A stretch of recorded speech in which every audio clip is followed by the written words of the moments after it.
and then took the photography of the character against black, rotoscoped them out, and put them into that scene. The Queen ship, once again, we did some manipulation too, and Rob can probably describe some of the issues dealing with Jar Jar.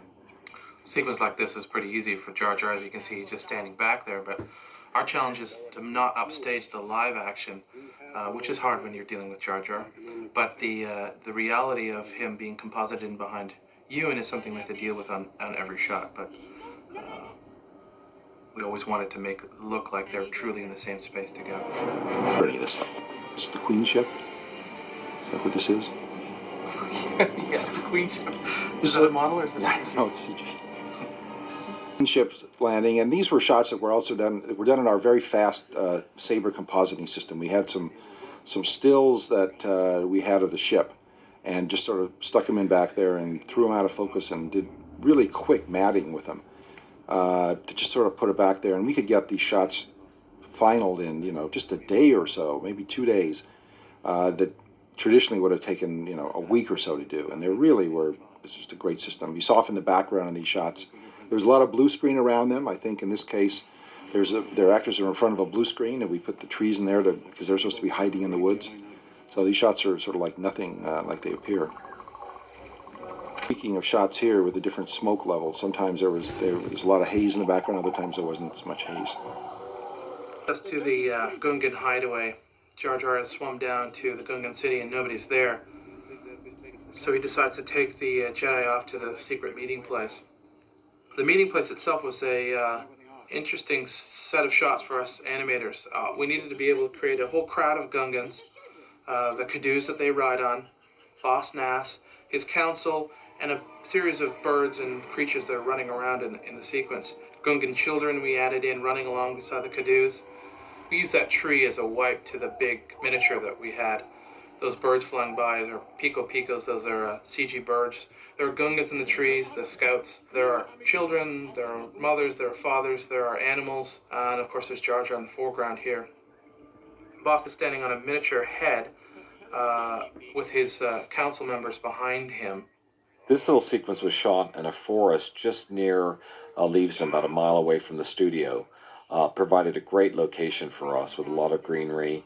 It's a very small area, but it worked extremely well for this sequence. We added, of course, miniature trees and smoke to give it the atmosphere that it had, and added digital birds and everything else that you could. But it was a great little location for us.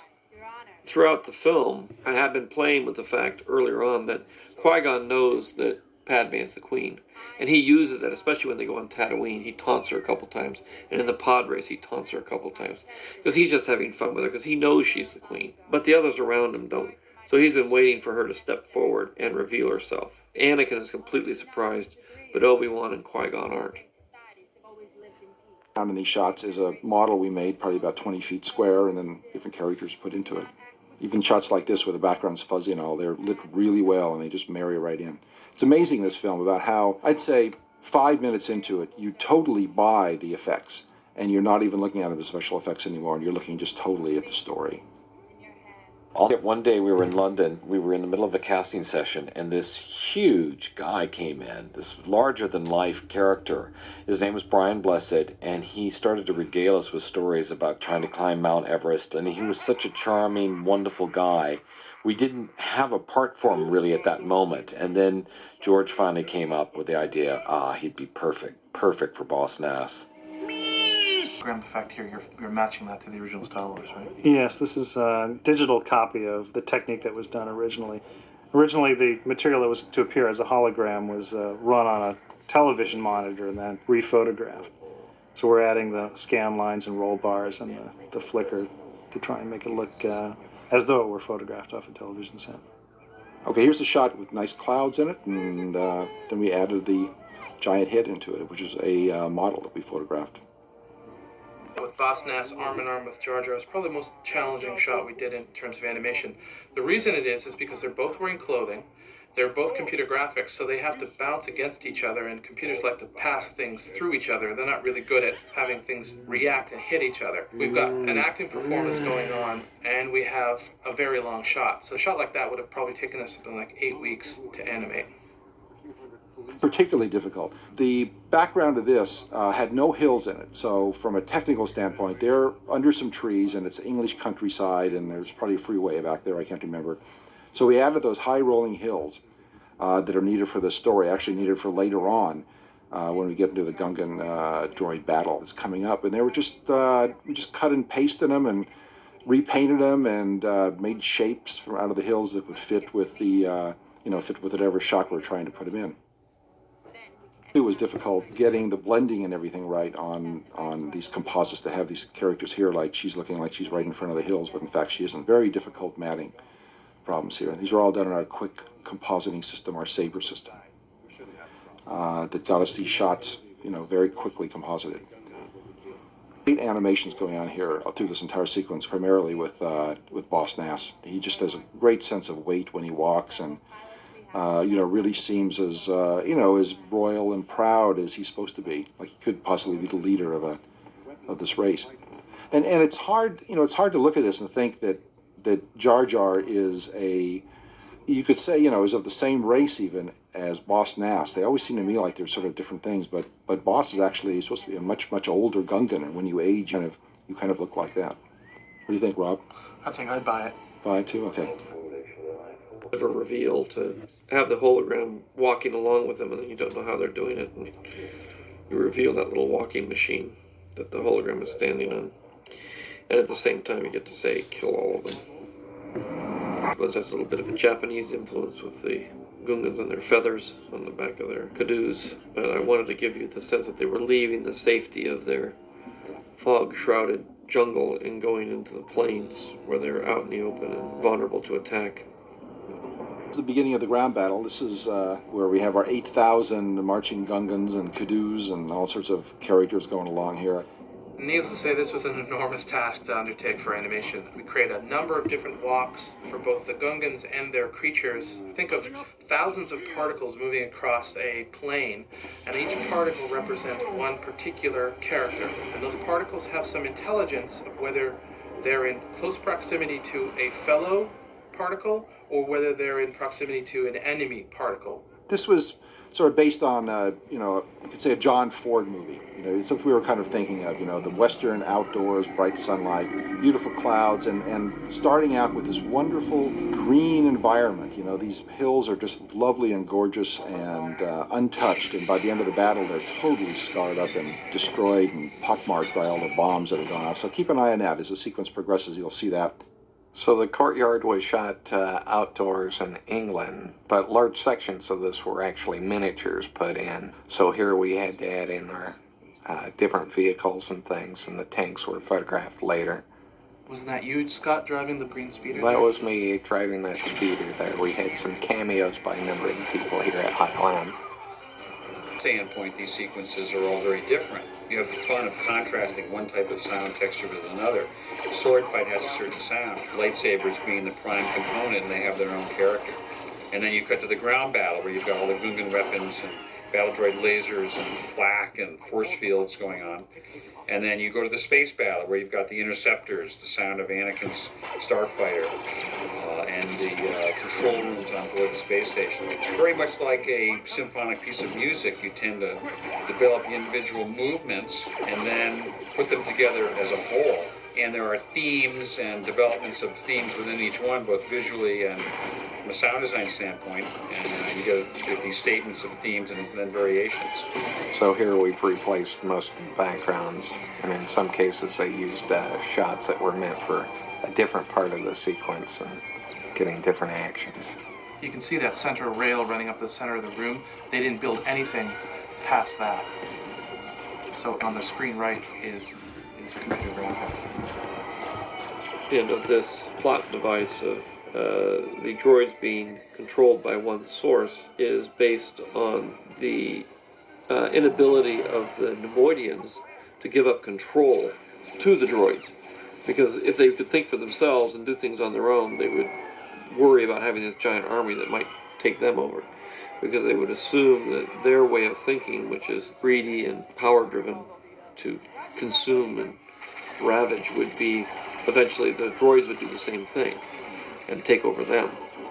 Having grown up in the shadow of the Vietnam War, the issue of a primitive society confronting a technologically advanced society has fascinated me, because that was the main event that was going on really during my college years. And the fact that human determination and human spirit could overcome these vastly superior armies, actually I found to be rather inspiring as a human being. I think that is a theme, one of the main themes that's gone through all the Star Wars films. I like technology, I use technology, but at the same time, I understand the failings of technology, and you can't rely on technology for everything. So I have this dual nature in the movies of the friendly human good technology of R2 and 3PO and the evil technology of the battle droids and that sort of thing. You know, I'm constantly playing with those two ends of the dilemma, but never really saying that one is better than the other. I'm just simply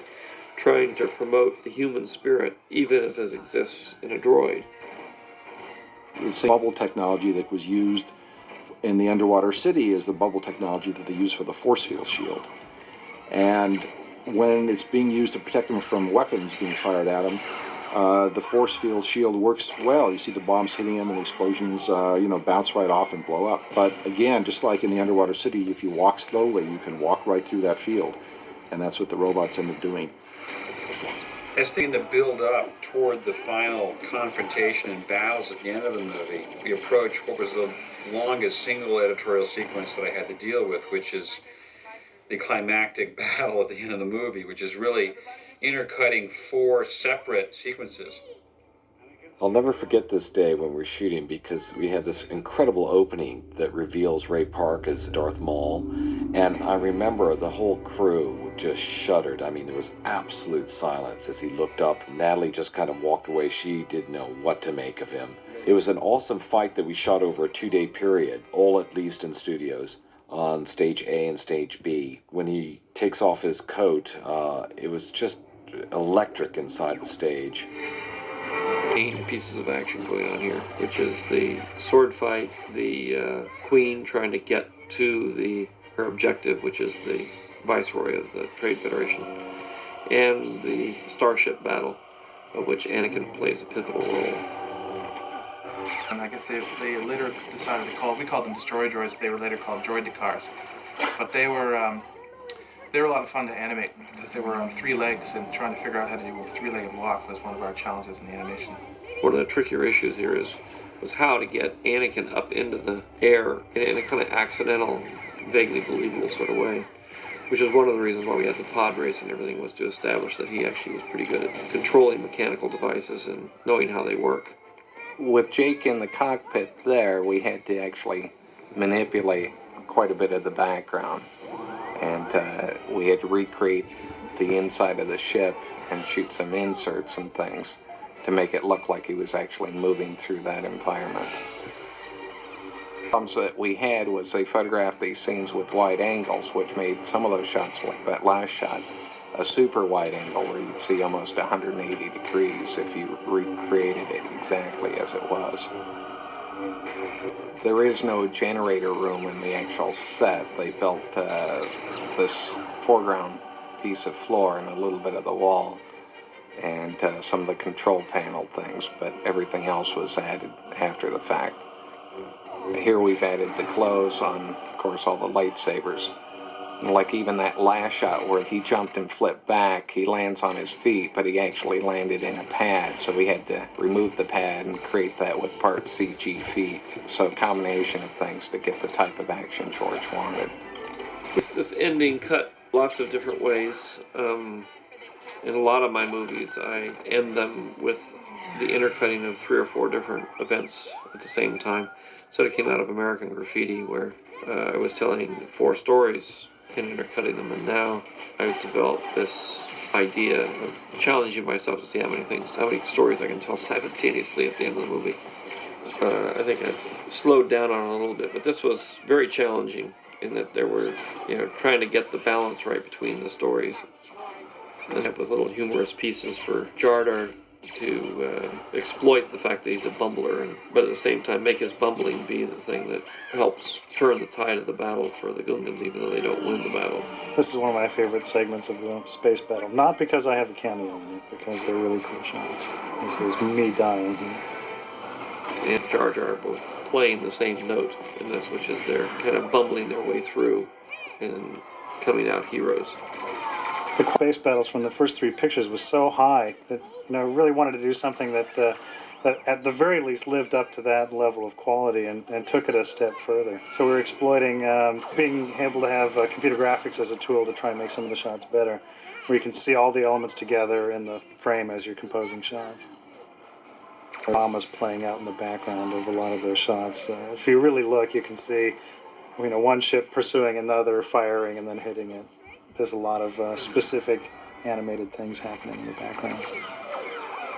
A few tricky shots here to make them look correct. We had to also reproduce a similar look to the original Star Wars movies, just in terms of the way the laser blast and things looked.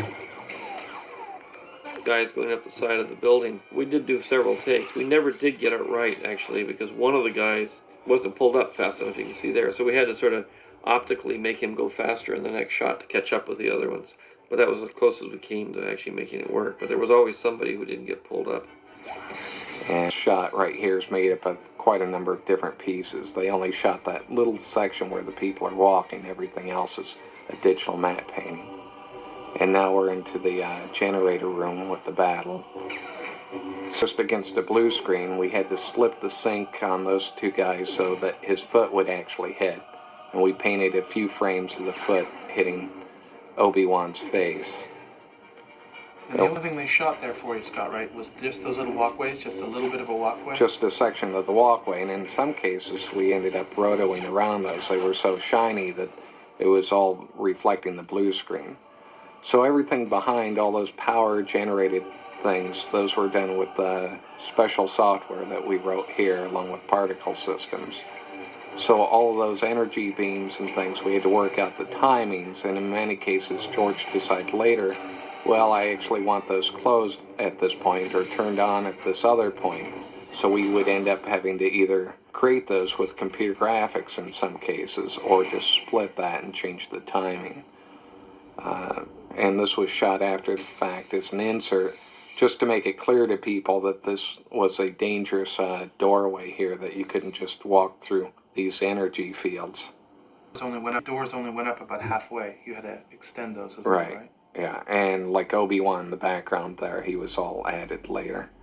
It was with Jar Jar, wanted to have this comedy element going in the middle of the battle. The comedy of Buster Keaton was an inspiration for some of this, especially the sequence here where he hides under the trailer full of energy balls and then pulls them down and they chase him down the hillside. There was a sequence with this in a Buster Keaton movie with barrels where he was chased down a hill with barrels. And then we added the idea that they would, when they hit the tanks, they would blow up the tanks, and then it would sort of turn the tide of the battle. The explosions in this, the smoke blowing up in the air, the explosions on the ground, those are all shot as separate elements against blue screen outdoors and then put into the shots. So that wherever, again, we wanted to, we could design primarily first to tell the story. So that you saw the primary characters from the best point of view telling what the story is, like Jar Jar running away from the rolling balls. You had to see Jar Jar, you had to see the balls, whatever. Then we would pick a good background for that to show that action. Then we would populate it with characters fleeing or attacking, and then we would put the explosions in to fill in the other parts of the frame. It was just so exciting. I can't tell you how exciting it was to just see the storyboards on this, to have, like 200 shots with 5,000 Gungan fighting 5,000 droids, and the whole thing being synthetic, and the whole thing being in bright sunlight, like a real battle scene. Boy, you don't get opportunities like that very often. You get to a point in the film where everything gets very, very dark, where it looks like the bad guys are going to win. And when you got all these stories going on, I have to have it look like Anakin's going to be destroyed, The Jedi are going to be destroyed. The Queen has been captured, and the Gungans have been captured. So there's a point here where all the stories come together at their blackest moment, where everybody's captured, everybody's getting killed, everything's very dark, and it doesn't look like they're going to get out of it. That's a tradition of serials, all kinds of Saturday matinee adventures. Down at the end here, where everything is very bleak, and where everybody's at their lowest moment, I purposely started to intermesh the images in a way that would create greater tension, like in this sequence here where the droids are coming after Anakin. Anakin's trapped, he's about to be killed. Immediately cut to a giant close-up of Darth Maul.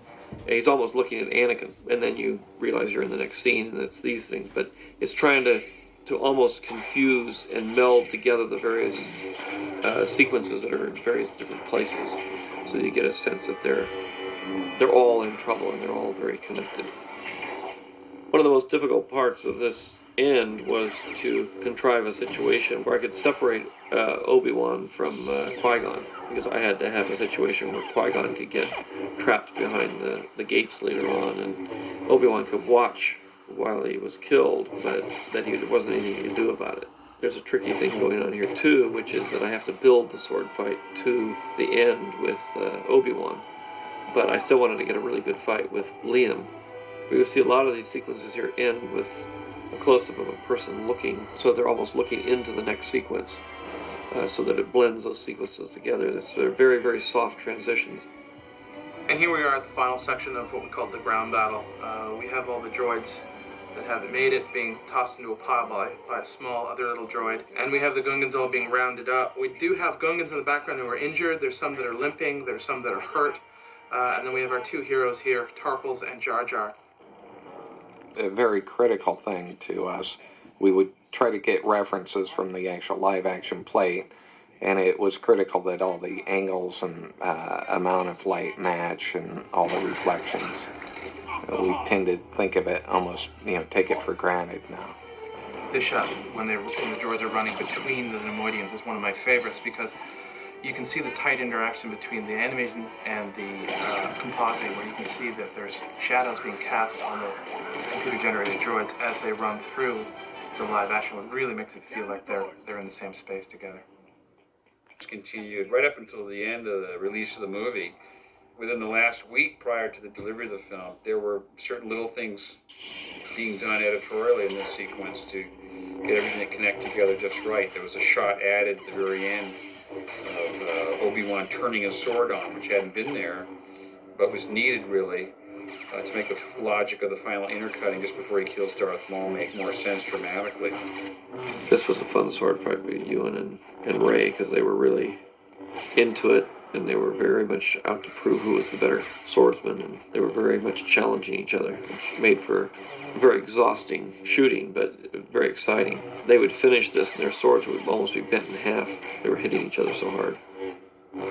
A recurring theme of Obi-Wan, he falls over the ridge earlier, falls over the ridge here, copying kind of what happens in Empire Strikes Back with Luke in the same kind of sword fight with the Sith, falling, going over the edge before he gets his hand cut off. In this case, he twisted at the end. Instead of the Sith cutting off the hand of the Jedi cuts the Sith in half. So when Anakin fires at the reactor core, the reactor core itself is a miniature, where each one of the little reactors is about 2.5 or 3 feet across. But then we switch over to kind of a different technique here for the remainder of these blowing up shots. The shots inside the hangar where we see these explosions, those are explosions that were shot separate and then composited into the computer graphics. All those explosions on the outside of the Neimoidian ship, that's the motion control model of the ship, which was a large model, but it was only about 8 feet across. The explosions on it are on the order of 6 to 8 feet across, so they were shot separate to be comped in.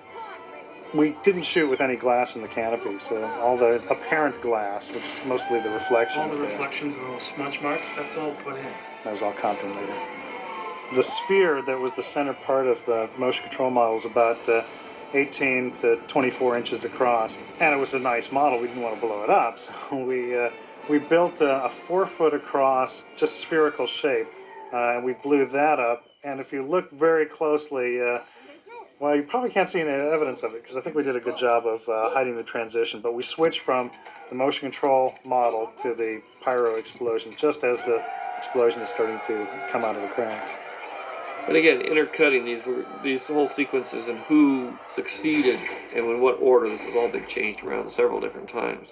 It seems very obvious now, but when you have 4 endings, basically, you have to figure out which ending is the most important ending and save that one for last, which is this one and the most shocking, really, which is Darth Maul getting cut in half. And you make that the last ending. He's been cut in half, and this was one of those tricky shots to make it look correct and to do a focus pull and have him bounce off the walls correctly. Because the whole issue here is that Obi-Wan has to take over the training of the kid, because that's the theme that goes through all the rest of the movies. I mean, that haunts him for the next 6 movies. It's actually a physical model that we shot motion control. We had to add the shadows later. Then we have a number of blue screen people here that were shot in England, combined with blue screen people that we photographed here at ILM. And you can see we've got moving cameras and the rest of it. And all of these backgrounds are the miniature sets behind them. There is no location that they were shooting at. The ground was the only thing that they actually had there. This scene here is the one that did take place in the Queen's Chamber, but I decided to take it out of there and then move it down later here because, as it turned out, we needed a little bit more time after the movie to settle down. And we needed a little bit more finality to the Nemoidians being sent off to prison or wherever they're going. And I also wanted to bring Palpatine back, but I really wanted to finish that story, and I wanted to have this little moment where he tells Anakin that he's going to be paying more attention to him in the future. And so here we have behind them, we have Ben Burt, along with Martin Smith, our editor, and we have Rick McCallum, the producer on the movie.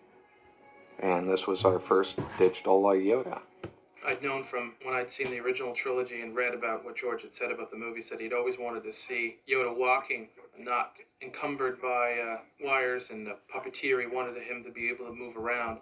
Frank Oz has always done such a fantastic job with the puppet, but to have the chance to actually animate him walking and knowing how important that was to George was really a triumph for us, and I'm very happy how that shot turned out.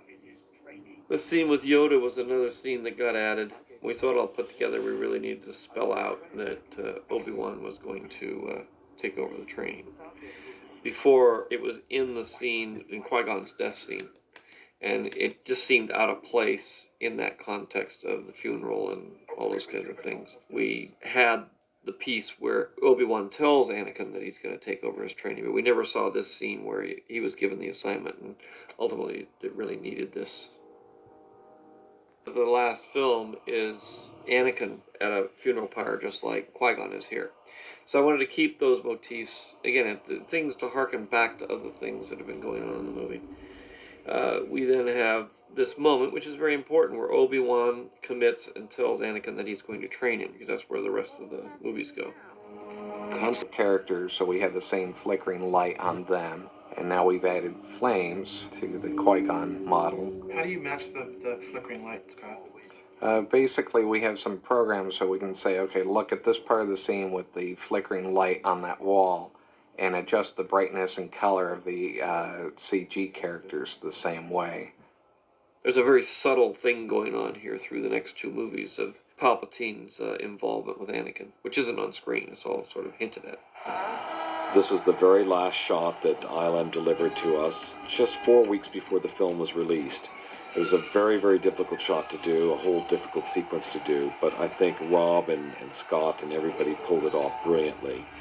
It was a fitting end to an amazing 5-year experience of trying to put together one of the most complicated films ever made. We had probably 600 people involved at ILM and 600 people with construction in the UK making the film. It just was an amazing moment for all of us. In Star Wars, just with the title sequence in the beginning and the way that is so structured, I always have a musical sequence at the end. It ends in some kind of a celebration or some kind of an emotional event that is purely musical in nature, has no dialogue. So usually the last 2 minutes of the film are musical, and they then iris into the end titles. Very structured. Trying to keep a certain structure and a certain motif going through all the movies. So they all start the same way, they all end the same way, and they have these recurring themes and these cycles of events and incidents that sort of reverberate through all the movies in different ways.